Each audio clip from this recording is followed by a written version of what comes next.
اس کے ہاتھ نہیں کانپے جس نے اتنے پکیزہ نام کو، اللہ کے قرآن کا لفظ ہے، رحمان کا نام ہے، پڑھنے پر ثواب ہے، اس نے بےہودہ اور گندی لڑکیاں جو میڈیا پر ناچنے والی، جسم عیاں کرنے والی، میوزک پر ناچنے، گانے جو ہیں ان کے ناموں کو، اللہ کے ناموں کو عورتوں کے جسم پر چسپاں کر کے دو لڑکیاں اپنے تصویروں پر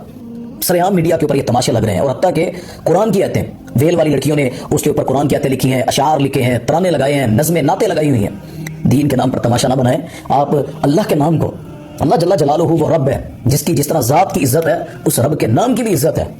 اس کے نام کو چومنے والا، محبت سے رکھنے والا، اپنے سینے سے لگانے والا، اپنے ارد گرد اللہ کے نام کے ماحول بنانے والا، آپ اس کو چھوٹا سمجھتے ہیں؟ اللہ کا نام بابرکت ہے، اسے گندی اور بےہودہ چیزوں پر، تصویروں پر نہیں لگانا چاہیے۔ اللہ کی قسم یہ ہمارا وہ المیہ ہے کہ ہم دین کو اور گندگی کو مکس کرنے کی کوشش کر رہے ہیں، اور اللہ نے کہا ہے کہ جو لوگ چاہتے ہیں کہ دین والے، ایمان والے لوگوں میں فحاشی پھیلے اور وہ بھی اس میں شامل ہو جائیں، ان کے لیے دنیا و آخرت میں دردناک اللہ نے عذاب تیار کر رکھا ہے۔ اس لیے بچا کریں، اور جو لکھے اسے فوراً مینشن کر کے منع کریں، میرے بھائی اللہ کا خوف کر، اللہ کا نام ہے، نبی پاک صلی اللہ علیہ وسلم کا نام ہے، میری بہن تو پردے کے اندر نیکی کمانے کے چکر میں اپنی آنکھیں دکھا کر اور اس کے اوپر اللہ کے نام لکھ کر، اللہ اس چیز کی اجازت نہیں دیتا ہے۔ یہ اتنے پکیزہ نام ہے، واش روم میں جانا ہونا حالانکہ قضائے حاجت ہے، اللہ کے نبی صلی اللہ علیہ وسلم فرمایا واش روم داخل ہونے سے پہلے دعا پڑھنی، اندر نہیں پڑھنی۔